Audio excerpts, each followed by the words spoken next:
An Ibni Buraidah, diriwayatkan dari Ibni Buraidah, an Abi, dari bapaknya Ibni Buraidah, yaitu Buraidah itu sendiri, radhiyallahu anhuma, qala, beliau berkata, kana Rasulullah sallallahu alaihi wasallam, baginda Nabi Muhammad sallallahu alaihi wasallam, la yakhruju yaumal fitri, tidak keluar dari rumah menuju tempat melaksanakan sholat Idul Fitri hatta yat'ama, sehingga beliau makan terlebih dahulu. Wala yat'amu, dan beliau tidak makan terlebih dahulu yaumal adha, ketika sholat hari raya Idul Adha, hatta yusalliya, sehingga beliau melaksanakan sholat terlebih dahulu. Kebalikannya. Rawahu Ahmad wa Turmudi wa sahahahu Ibnu Hibban, dan disahihkan oleh Ibnu Hibban. Para hadirin yang dimuliakan Allah, tahaddus binikmah, mengungkapkan rasa gembira atas kenikmatan yang Allah berikan kepada kita, idharu karamatillah bitahqiqi asraril masyru'iyah, menampakkan kemuliaan-kemuliaan Allah. Ini merupakan sesuatu yang dianjurkan, seperti halnya kurban pada waktu hari raya Idul Adha. Begitu pula selepas kita melaksanakan ibadah puasa selama bulan suci Ramadan. Hanya saja perbedaannya, kalau Idul Fitri yang diajarkan oleh Nabi, sebelum kita melaksanakan sholat, hendaknya kita makan terlebih dahulu.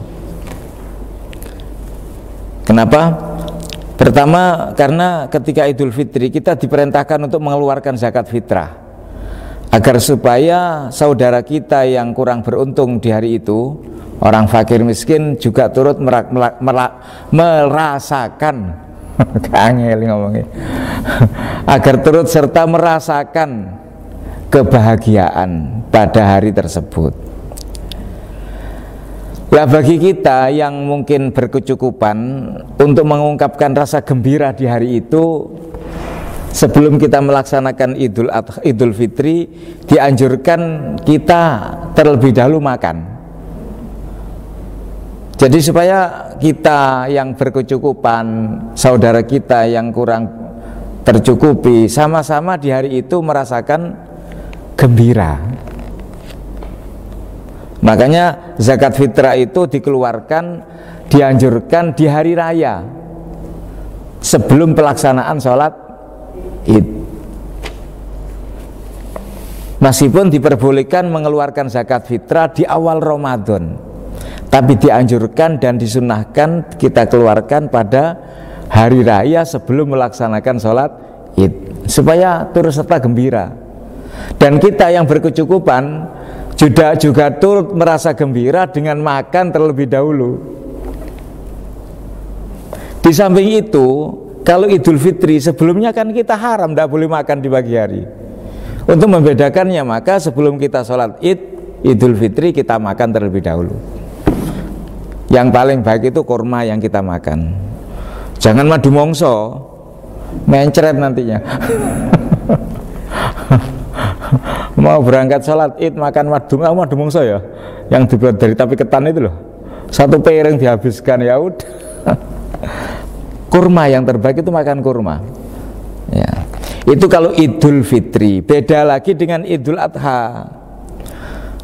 Ya, kalau Idul Adha dianjurkan sebelum sholat Idul Adha kita dalam keadaan belum makan, dan makannya itu nanti selepas sholat Idul Adha. Dan kalau bisa yang kita makan adalah daging yang kita kurbankan. Jangan kita sarapannya sego pecel. Makanya sholat Idul Fitri itu pelaksanaannya ya lebih siang. Kalau Idul Adha pelaksanaannya lebih pagi. Kenapa? Karena kalau Idul Adha ya ingin segera dan dianjurkan segera melaksanakan kurban, dan selepas itu daging daripada kurban yang kita kurbankan kita makan sebagai ungkapan rasa syukur. Di awal hari itu kita makan makanan. Itu yang diajarkan oleh baginda Nabi Muhammad SAW.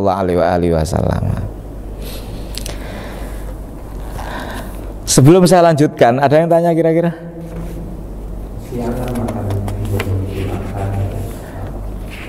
Enggak, sebenarnya teknik saja. Teknis. Di beberapa tempat itu begitu selepas sholat id langsung kita nyembelih. Yang muda itu kambing. 1 ekor kambing kita sembelih, langsung kita orang yang udah ahli nyeseti memboleng itu, melepas kulitnya itu gak sampai 5 menit selesai. Itu kalau pakai pisau dapur ya kan. Bisa 5 jam. Kalau orang yang ahli itu saya lihat gak sampai 5 menit. Begitu digantung, kayak melepas baju gitu aja, seret, langsung nyampe kepalanya, dipotong, selesai. Dibelah organ dalamnya dikeluarkan, dagingnya langsung. Apalagi sekarang dipotong-potong, masukkan presto, kasih bumbu, 1 jam udah empuk, udah makan, udah bisa kita makan. Teknis saja. Hadirin yang dimuliakan Allah, ini adalah sunnah, bukan keharusan ya. Ini adalah sunnah, bukan keharusan. Artinya andai kata kita melakukan sholat Idul Fitri belum makan, dan makannya nanti makan opor ayam selepas sholat Id, tidak masalah. Atau mungkin Idul Adha kebalikannya, sebelum kita melaksanakan sholat Id makan dulu, kemudian baru kita berangkat sholat, ya tidak masalah. Cuma dianjurkan kalau sholat Idul Fitri makannya dianjurkan kalau sholat Idul Fitri makan dulu sebelum sholat. Kalau Idul Adha sholat dulu baru makan. Gitu. Ada yang tanya lagi? Saya lanjutkan. An Ummi Atiyah, diriwayatkan dari Ummi Atiyah, qalat, beliau berkata, umirna, seorang wanita ini, umirna, kami diperintahkan. Siapa yang memerintahkan? Baginda Nabi, ya kan? Umirna, kami kalau kaum wanita diperintahkan oleh Nabi an nukhrija,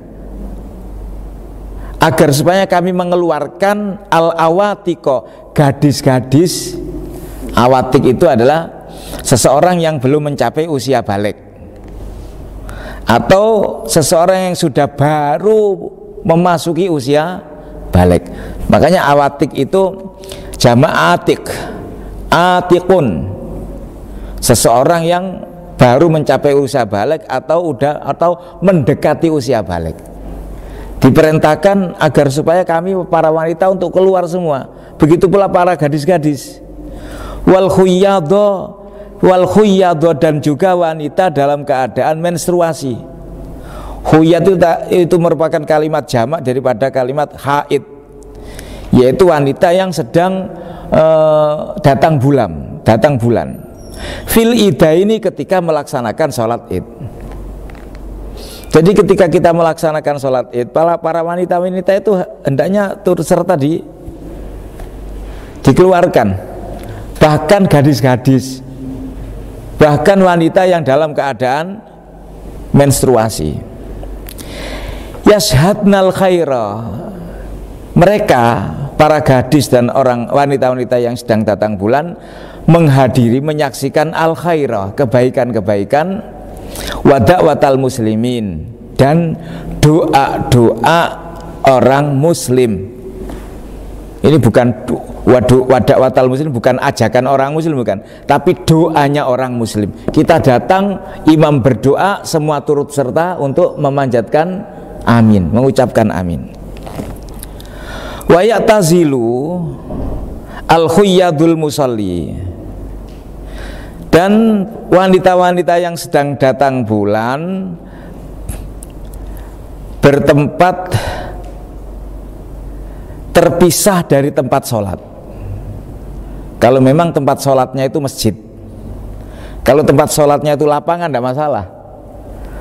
Kalau tempat sholatnya itu masjid, wanita yang sedang datang bulan ya, berada di tempat yang terpisah untuk turut serta mendengarkan khotib hari raya dan juga turut serta membaca amin ketika imam sedang memanjatkan doanya.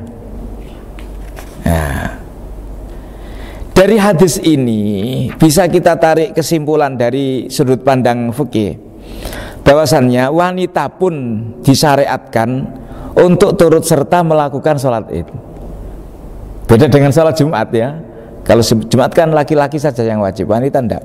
Tapi kalau sholat id, perempuan wanita pun diikutkan untuk berada untuk melaksanakan sholat id tanpa ada perbedaan antara janda maupun gadis, tanpa ada perbedaan orang yang masih muda maupun yang sudah manula, wanita yang dalam keadaan datang bulan maupun yang dalam keadaan suci. Hanya saja wanita yang dalam keadaan datang bulan tidak turut serta melakukan sholat.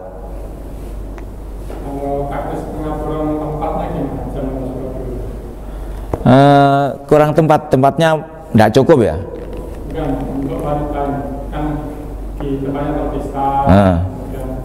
Pengaturannya gimana? Jangan Rasulullah dulu. Wah, nggak tahu. Kalau Rasulullah tahu.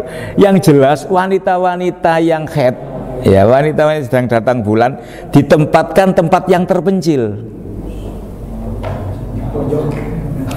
Yang terpencil artinya karena mereka tidak sholat id, hanya mendengarkan khutbah hari raya, tempatnya dipisah, disendirikan. Lah kemudian jamaah wanita gimana?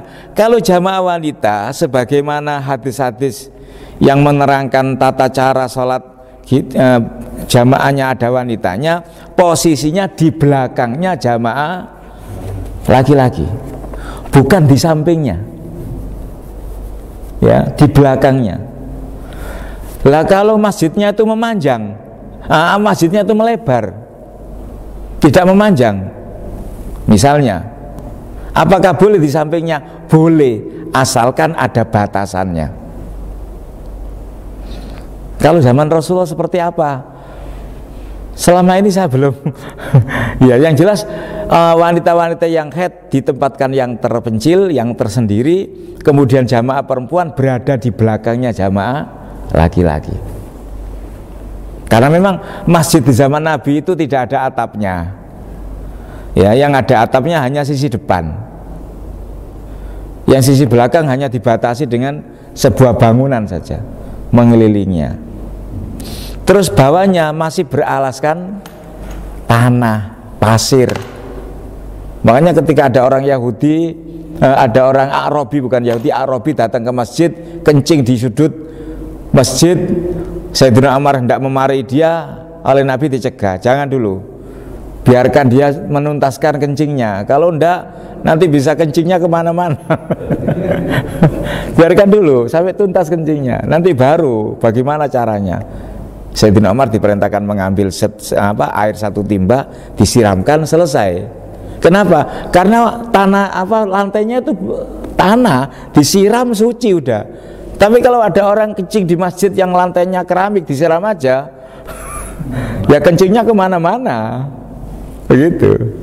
Jadi teori itu dipraktekkan sesuai dengan keadaan, begitu. Kemudian kalau saat ini yang di lapangan itu boleh campur antara yang haid dengan enggak. Yang haid itu saja. Iya, yang haid itu tempatkan terpisah. Kenapa? Kalau tidak terpisah nanti menghalang-halangi softnya sholat. Jadi mestinya itu ada batasan ya bagi wanita yang sedang datang bulan. Dia duduk saja di situ tidak sholat.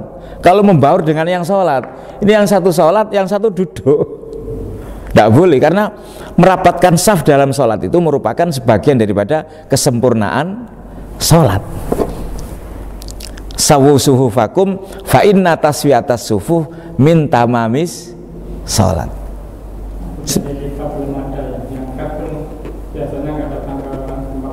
Lah itu mungkin kurang tidak ada penjelasan ya. Semestinya ketika sholat id yang haid pun harus datang. Datangnya tidak pakai mukena. Kalau di Indonesia ya kan, tidak pakai mukena, ya pakai baju biasa aja. Yang penting tertutup auratnya. Dan dalam menyikapi ini beberapa madhab berkomentar sebenarnya. Karena hadisnya kan secara umum, ya kan secara umum. Umi Atiyah beliau mengatakan kami diperintah untuk mengeluarkan para gadis-gadis dan wanita yang sedang datang bulan untuk turut serta ke tempat pelaksanaan sholat hari raya. Dan wanita yang sedang menstruasi ditempatkan di tempat yang terpisah. Secara global berarti para wanita juga dianjurkan melakukan sholat id. Padahal wanita ini ada yang cantik, ada yang jelek, ada yang endel, ada yang enggak, kan begitu. Nah, sehingga dalam hadis ini banyak ulama-ulama mujtahid mazhab mengomentarinya. Pertama, pendapat Imam Syafi'i. Beliau mengatakan wanita-wanita dianjurkan pula untuk turut serta keluar rumah menuju tempat pelaksanaan sholat id. Kalau yang dalam keadaan menstruasi tidak usah sholat, mendengarkan khutbahnya saja.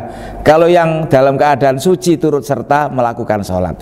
Mazhab Syafi'i illa syabah, kecuali gadis-gadis. Wadzawatil jamal, dan wanita yang berparas cantik. Mazhab Syafi'i ini bagi mereka makruh hukumnya keluar menuju tempat sholat. Kenapa? Li khaufil fitnah bihinna wa alaihinna, karena mengkhawatirkan laki-laki yang hidungnya belang-belang itu ya kan, terfitnah ketika melihat wanita muda atau wanita yang berparas cantik. Ini mazhab Syafi'i. Saya pernah ngimami sholat di mana lupa saya. Begitu masuk ke tempat musola itu tempat sholat idnya. Jadi yang laki-laki itu di masjid, yang perempuan itu sepanjang jalan.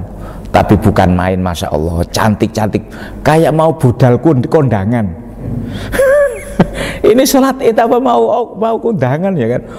Mukenanya baru-baru, baunya harum-harum, pakai lipstik, pakai loh. Ini mau sholat id. Masya Allah. Ini kalau menurut mazhab Syafi'i makruh itu justru. Beda halnya menurut mazhab Hambali, Imam Ahmad bin Hambal, muridnya Imam Syafi'i. Menurut mazhab Hambali tidak masalah, cantik pun boleh, tidak ada makruh. Wanita muda pun boleh, asalkan tidak menggunakan parfum dan tidak memakai pakaian-pakaian yang menyolok, yang menarik perhatian laki-laki yang hidungnya belang-belang. Hidung belang ternyata hidungnya tidak belang. Ini menurut mazhab Hambali. Ya kita mengikuti mazhab yang mana terserah. Kalau mazhab Hambali tidak apa-apalah, kita sholat di Masjid Agung misalnya, seluruh anak-anak kita, istri kita ajak semua. Meskipun istri kita cantik, anak-anak kita cantik-cantik, kita ajak ke Masjid Agung, sholat bersama-sama di sana. Asalkan tidak pakai parfum dan tidak menggunakan pakaian-pakaian yang menyolok, yang menarik perhatian orang lain. Pakaian-pakaian yang indah lah. Pakai mukena yang biasa-biasa saja. Jangan mukena yang motif polkadot. Sekarang mukena itu aneh-aneh ya kan. Mukena motif batik, mukena pakai apa namanya, renda-renda, atau mungkin ada yang payet-payet, dari kejauhan kelihatan kelap-kelip, asalkan tidak pakai pakaian seperti itu. Ini menurut mazhab Hambali. Beda halnya menurut mazhab Maliki. Setiap mazhab kan punya aturan masing-masing dalam menyikapi hadis tadi. Menurut mazhab Maliki, apabila di tempat tersebut tidak ada laki-laki hidung belang. Nah itu masalahnya.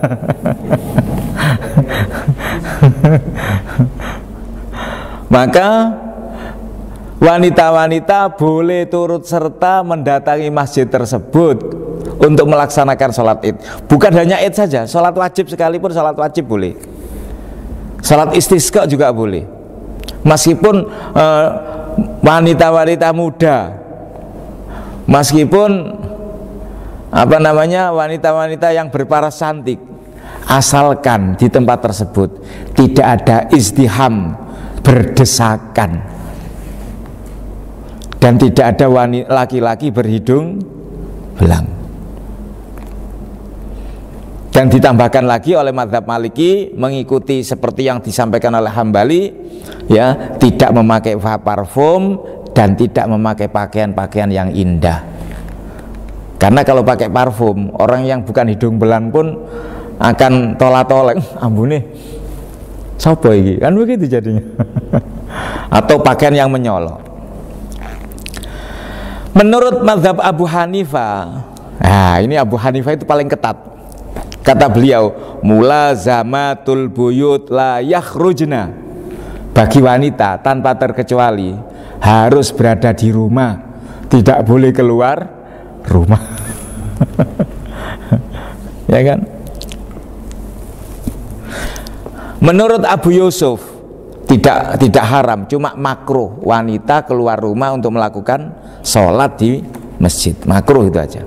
Tapi kalau Abu Hanifah ini paling keras ini pendapatnya, mulazamatul buyut la yakhrujna, wanita-wanita harus tetap di rumah, tidak keluar rumah.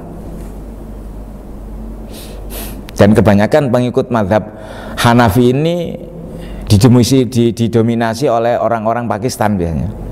Pakistan termasuk Taliban, ya kan? Orang-orang Taliban itu kebanyakan mazhabnya Hanafi. Makanya ketat benar-benar ketat oleh orang Taliban itu dalam hal urusan wanita. Jadi kalau di Taliban itu wanita kayak diberongkos pakai ulas-ulas bantal gitu aja, nggak kelihatan. Masya Allah.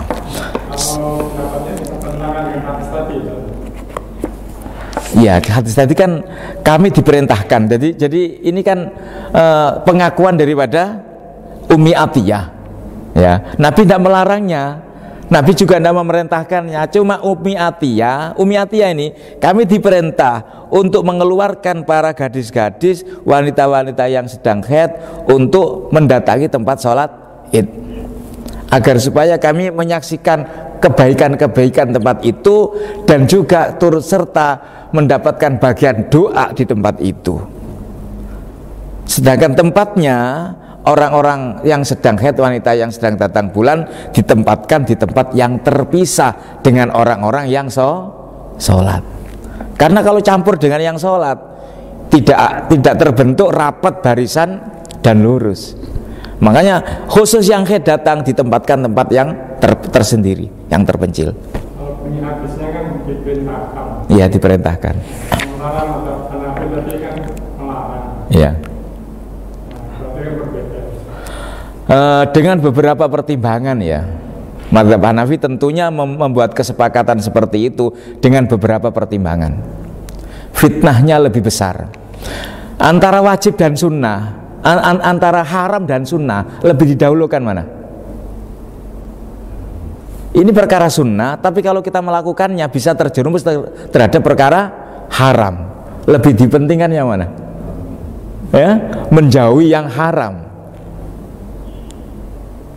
Ini pertimbangan mazhab Hanafi. Karena wanita itu ketika keluar rumah, yang dikhawatirkan satu, menyebabkan keharaman terjadi, dilakukan oleh manusia. Karena menurut mazhab Hanafi, wanita itu aurat seluruhnya, mulai ujung rambut sampai kaki, aurat semuanya. Wajahnya aurat, Wong kakinya aja aurat apalagi wajahnya. Tolak ukur cantik wanita itu bukan kakinya tapi wajahnya. Kalau tubuhnya aja harus ditutupi, bagaimana dengan wajahnya? Harus ditutupi. Ini Hanafi. Kalau Syafi'i lebih longgar. Kalau Syafi'i wajah bukan termasuk aurat. Buktinya apa? Wanita sholat harus menutup aurat, sedangkan wajahnya justru ketika sholat harus dibuka. Berarti wajah bukan termasuk aurat. Baru ketika wajah itu cantiknya bukan main, membuat laki-laki yang memandangnya langsung terpana, maka wajahnya harus tertutupi. Lah di Indonesia ini mazhabnya Syafi'i tapi dalam hal aurat mengikuti mazhabnya Syafi'i walik ya, walik. Jadi kalau Hanafi aurat wanita itu semuanya. Kalau Hanafi aurat wanita itu kecuali wajah dan telapak tangannya. Terbalik tadi. Kalau Syafi'i auratnya wanita itu semuanya, mulai ujung rambut sampai ujung kaki. Dengan alasan tadi, kalau tubuhnya aja harus ditutupi, apalagi wajahnya.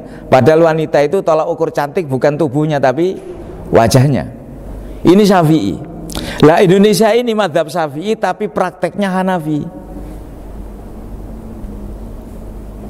Ya, Indonesia ini Syafi'i tapi prakteknya Hanafi. Buktinya, orang Indonesia ini kalau berpakaian wanita, ya pakai jilbab, wajahnya dibuka enggak?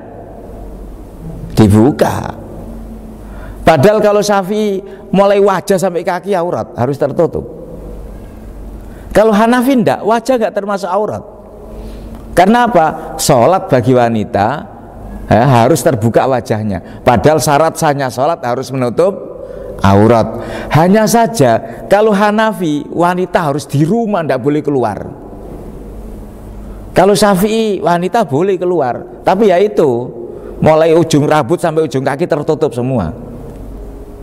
Kalau Hanafi agak longgar, wajahnya terbuka, tapi wanita mulazamatul buyut la yakhrujna, harus selalu ada di rumah, tidak keluar rumah.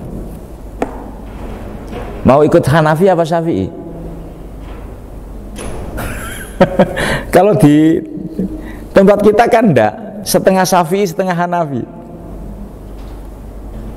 Wanitanya beraktivitas di luar, tapi cara penutupan aurat menggunakan mazhab Hanafi.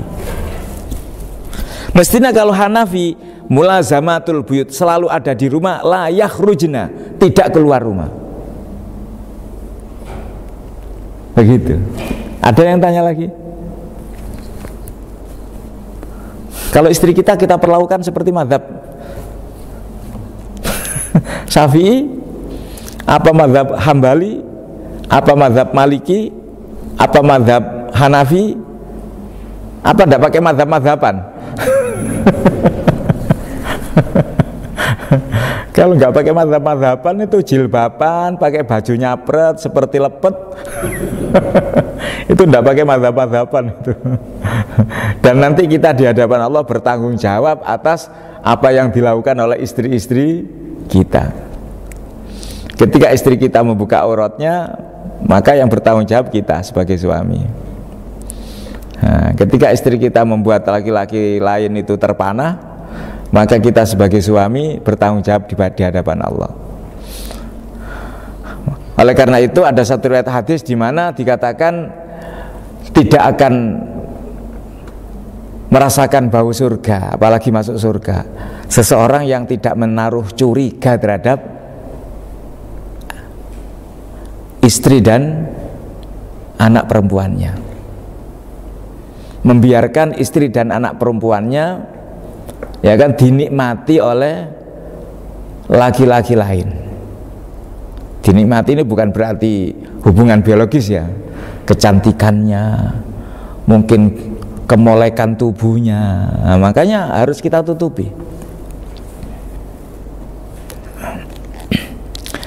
Kita lanjutkan hadis berikutnya. An Ibni Umar, Diriwayatkan dari Ibni Umar radhiyallahu anhu maqala, beliau berkata, kana Rasulullah sallallahu alaihi wasallam wa Abu Bakrin wa Umar yusallunal idaini qoblal khutbah, muttafaqun alaih. Bahwasannya baginda Nabi Sayyidina Abu Bakar, Sayyidina Umar ketika salat Id dilakukan sebelum khutbah. Jadi salat Id dulu baru khutbah. Kenapa? Pertama, khutbah salat Id itu bukan merupakan rukun daripada salat. Artinya salat saja tanpa khutbah sudah termasuk salat Id. Beda dengan Jumat. Kalau Jumat khutbahnya termasuk bagian daripada rukunnya salat. Kalau Jumatan tidak pakai khutbah, khotibnya tidak datang misalnya, dijadwalkan khotibnya tidak datang, gimana ini?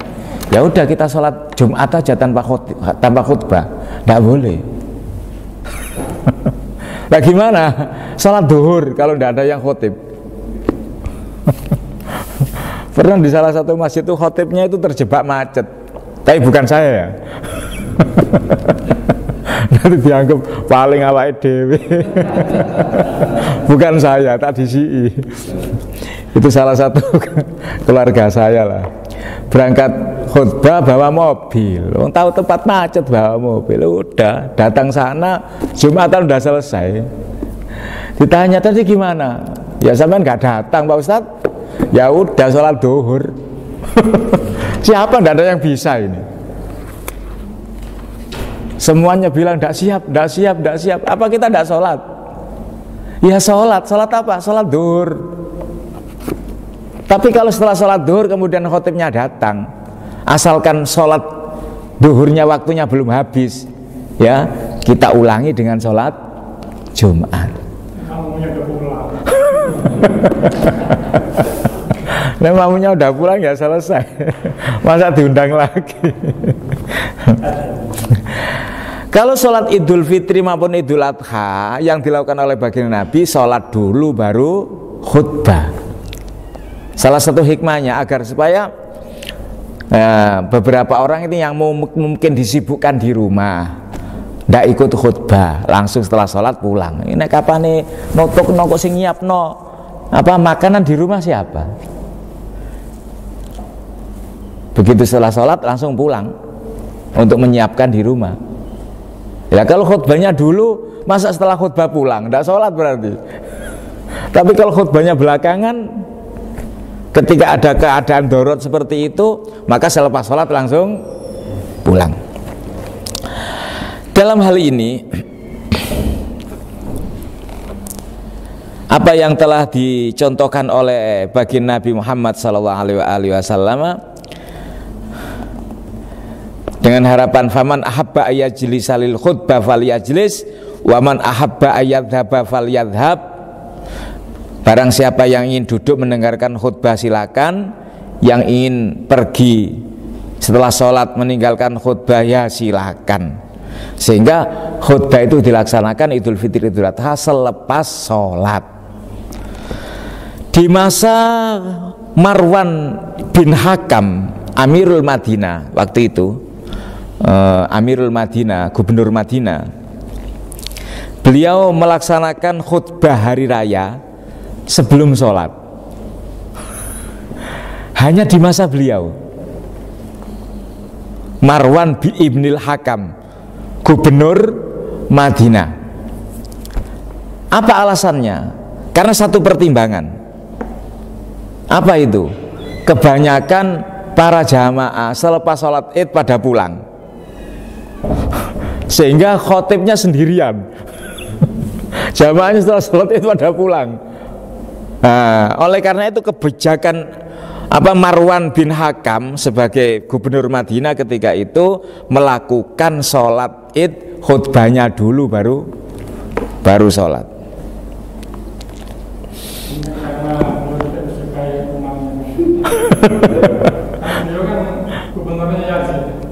Ya, Gubernur Yazid, benar. Gubernur di era Yazid bin Muawiyah. Mungkin karena bersebelahan dengan Sayyidina Abu Bakar dan Sayyidina Umar. Sayyidina Abu Bakar begitu, saya gak podo aja. Bisa jadi begitu. Wallahu a'lam. Tapi ini diutarakan dalam beberapa literatur kitab. Artinya apa? Apabila ada situasi yang mendesak seperti itu, kita melaksanakan sholat id, khutbah dulu baru sholat id, ada pijakannya. Itu pernah dilakukan di era Marwan bin Hakam, gubernur Madinah ketika itu. Meskipun itu mukhalafatus sunnah, ya, berlawanan dengan ya khutbah atau sholat id yang dilakukan di masa Nabi, di masa Abu Bakar dan di masa Umar. Dan ini bisa jadi ya, saya pernah khutbah hari raya itu di jalan. Saya paling nggak seneng kalau khutbah hari raya itu ngimami di jalan, paling nggak seneng saya. Pertama apa?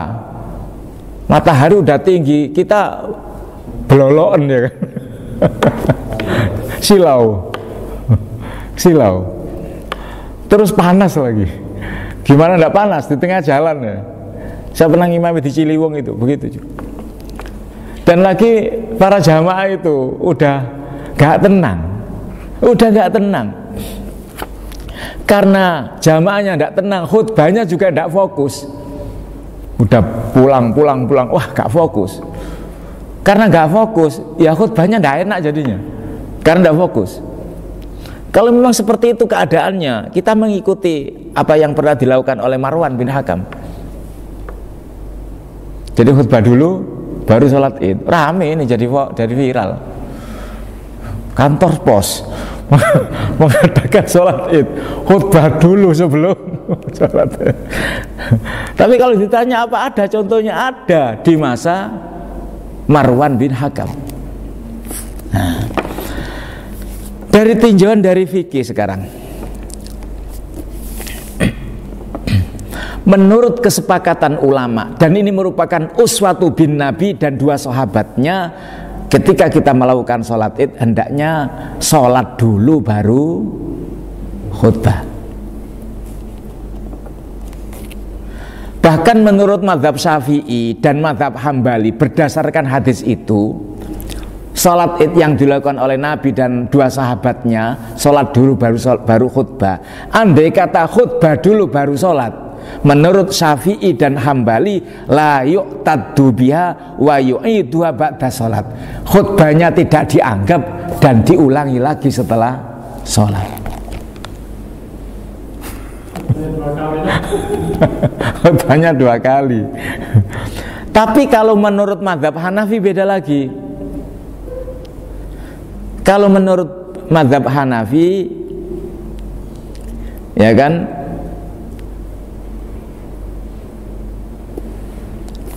harus diulangi. Harusnya kalau menurut mazhab Hanafi, yu'taddu biha, dianggap, artinya tidak harus diulangi, tetap dianggap khutbah hari raya, tapi hukumnya makruh. Saya ulangi. Kalau khutbah hari raya dilakukan sebelum sholat, menurut Syafi'i dan Hambali, khutbahnya tidak dianggap dan harus diulangi setelah sholat id. Kalau menurut mazhab Hanafi, khutbahnya dianggap, artinya tidak usah diulangi, tapi hukumnya makruh. Hanafi. Kalau menurut mazhab Maliki, ya kan, mazhab Maliki, khutbahnya tetap dianggap, hanya saja dianjurkan, itu saja, dianjurkan diulangi. Kalau tidak diulangi, ya tidak apa-apa, tidak ada hukum makruh, cuma anjuran saja diulangi. Ada yang tanya?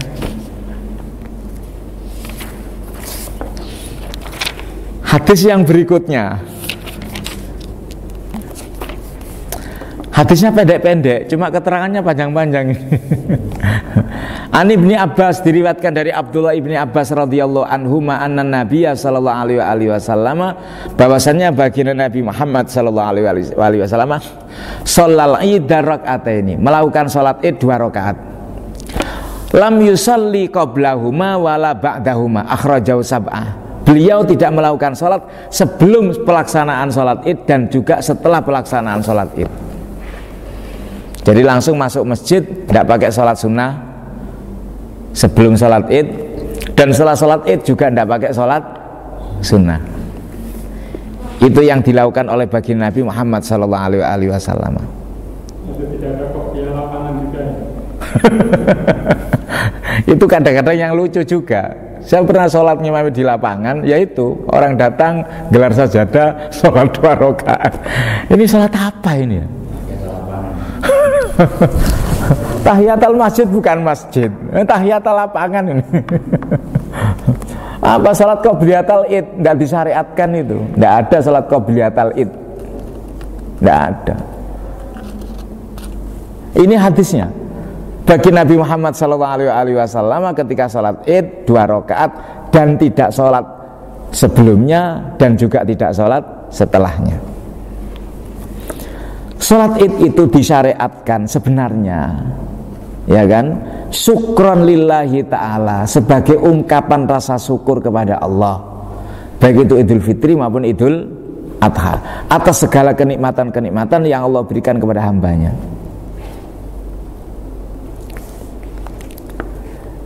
Setelah bisa menunaikan puasa Ramadan selama 1 bulan, kita ungkapkan rasa syukur itu dengan sholat id. Setelah kita bisa menunaikan ibadah haji, ya kan, bagi yang melakukannya, kemudian kita ungkapkan rasa syukur, ya kan, dengan melakukan sholat Idul Adha. Kenapa 2 rakaat? Taisiron alan nas, untuk mempermudah pelaksanaannya. Dan kenapa dilakukan terlebih dahulu sebelum khutbah? Li khudurin nisa wal atfal fiha, agar supaya mengantisipasi wanita-wanita yang dalam keadaan haid dan anak-anak yang tidak melakukan sholat bisa tetap menghadiri untuk mendengarkan khutbah. Sehingga barang siapa yang ingin mendengarkannya boleh, ingin tidak mendengarkannya juga boleh. Dan sholat itu tuh dibaca dengan keras bacaannya. Kenapa? Liyastami al makmum bistima'il Quran, agar supaya yang hadir bisa mendengarkan Al-Quran yang dibaca oleh imam.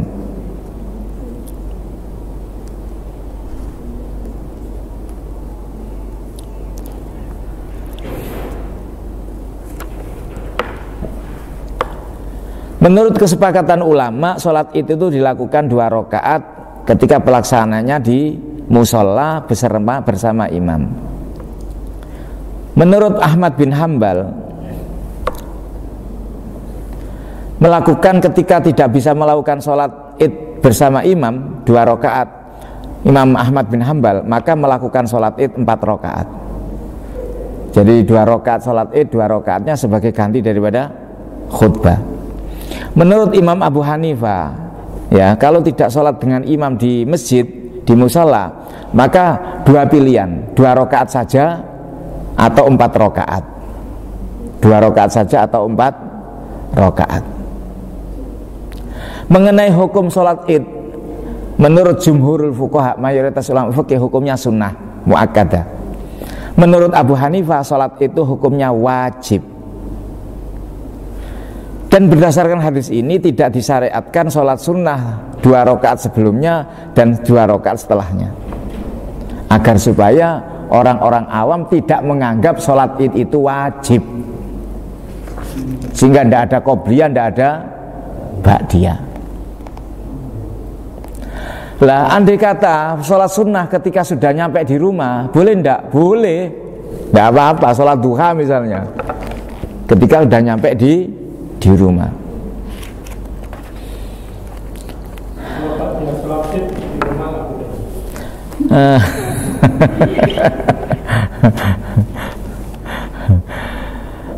Dalam ranah fikih, ya, dalam ranah fikih, menurut Imam Ahmad bin Hambal makruh, justru makruh. Tapi menurut Imam Syafi'i boleh bagi selain imam. Tapi kalau bagi imam tidak boleh, karena khawatirnya apa? Dianggap itu merupakan bagian daripada sholat id. Ya kan? Wa qala Syafi'i yajuzu li ghairil imam atanaful qablaha wa ba'daha. Menurut mazhab Syafi'i, bagi selain imam boleh sholat id, boleh sholat sunnah sebelumnya dan sholat sunnah setelahnya. Wa yukrahu fi haqqil imam, dan bagi imam dimakruhkan.